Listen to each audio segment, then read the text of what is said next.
장애인, 노인, 아동, 또 다문화 가정 등 이 정보 취약계층을 위한 복지 관련 소식을 전해드립니다. 함께 사는 세상.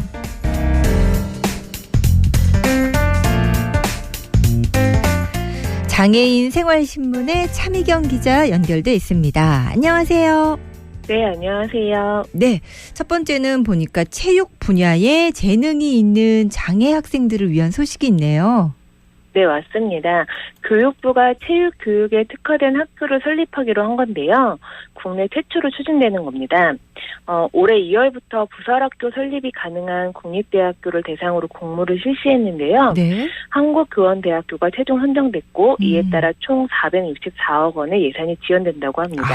한국교원대학교 이제 부설 체육 중고등학교 이제 특수학교가 생기는 건데 그렇다면은 장애 학생 중에서 체육 분야에 재능이 있으면 누구나 이제 지원할 수 있는 거예요? 네, 맞습니다. 체육 분야의 소질을 가진 장애 학생들을 전국 단위로 모집한다는 건데요. 네. 체육 인재 양성을 위한 전문적이고 체계화된 교육 과정을 운영할 계획이라고 합니다. 학교는 2025년 3월 개교를 목표로 하고 있고요. 중고등학교 21학급 규모의 수업용 건물과 기숙사동 또 수영장을 포함한 체육관동을 건립한다고 합니다. 그렇군요. 국내 최초라고 합니다. 우리 아이들이 정말 자신의 꿈을 마음껏 키워나갈 수 있었으면 좋겠습니다.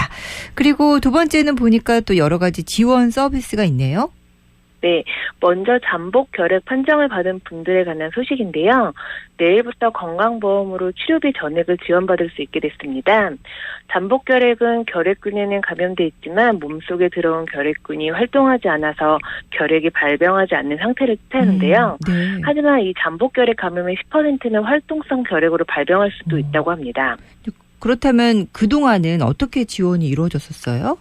네, 지금까지는 정부 예산으로 지원을 했었다고 하는데요. 네. 앞으로는 건강보험 산정 특례 대상으로 정식 지정이 됨에 따라 안정적으로 치료비를 지원받을 수 있게 된 거죠. 또한 지원 대상도 확대됐는데요. 잠복 결핵 감염 검사에도 양성 판정을 받은 환자 외에 결핵 발병 고위험군도 치료비를 지원받을 수 있다고 합니다. 참고로 잠복 결핵 감염 검사는요. 네. 가까운 의료기관이나 전국의 보건소에서 어디서든 받으실 수 있습니다. 그렇습니다. 우리나라 그 결핵 신규 환자가 OECD 35개 회원국 중에서 높은 순위에 있다 뭐 이런 소식도 들었던 것 같은데 도움이 될 수 있었으면 좋겠습니다. 다음은요? 네, 보건복지부가 아동양육시설, 공동생활가정, 아동보호치료시설 등에서 생활하는 아동을 대상으로 맞춤형 치료재활 서비스를 제공한다는 소식인데요. 네. 이 사업은 2012년부터 시작이 됐는데 시설에서 거주하는 아동 가운데 학대 경험 등으로 인지, 정서, 행동상 어려움을 겪는 아이들에게 미술과 놀이치료, 심리상담을 진행한다고 합니다. 네, 그러니까 올해는 지원 금액과 대상이 확대된다는 얘기죠? 네, 맞습니다. 우선 기금 운용은 지난해 16억 원에서 19억 원으로 증액이 됐고요. 사업 대상은 코로나로 인해 문제 행동을 보이는 아동들까지 포함을 해서요. 총 1,400명에게 서비스를 제공한다고 합니다. 지난해보다 한 200여 명 정도가 늘어나는 숫자고요. 네. 또한 부모나 주 양육자의 양육 태도 역시 아동의 정서 발달에 중요한 만큼 가족 간 치료 프로그램이나 시설 내 주 양육자 교육도 함께 지원한다고 합니다. 그렇습니다. 그 아동복지시설에 입소해 있는 아동 중에 정말 상당수가 심리적이나 또 정서적으로 여러 가지 또 그 지지가 좀 필요하다는 말씀을 많이 들었던 것 같아요. 이 치료 재활 서비스가 좀 지속적으로 이루어져야 되겠습니다. 다음 소식 들어볼까요? 네, 만 18세가 돼서 아동보호시설을 떠나야 하는 청소년들의 일자리 지원을 위해서 인천시와 관계기관이 협약을 맺었다는 소식입니다. 네, 그러면 협약을 통해서 구체적으로 어떤 지원이 되나요? 네, 인천시와 인하대학교, 인천아동복지협회, 인천가정위탁지원센터가 함께 하는데요. 네. 크게는 청년 개인 특성과 전문성을 고려한 지원 방안과 체계를 구축하는 거죠. 기관별로 살펴보면요. 네. 인하대는 대학 일자리 센터의 전문 컨설턴트가 취업 정보와 면접 기법을 청소년에게 제공하고요. 네. 또 인천시는 효율적인 행정 지원과 홍보 활동에 주력한다고 합니다. 아울러 아동복지협회와 가정위탁지원센터에서는 보호시설 청소년 청소년들이 프로그램에 참여할 수 있도록 돕는다고 합니다. 그렇습니다.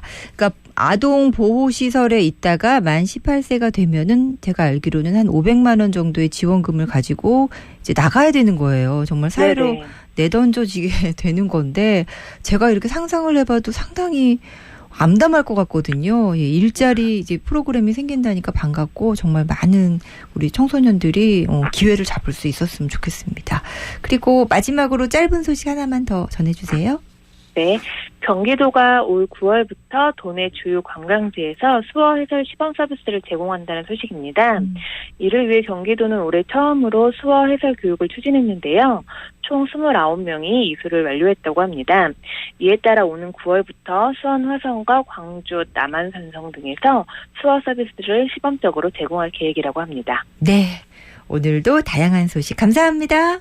네, 감사합니다. 네, 장애인 생활신문의 차미경 기자였습니다.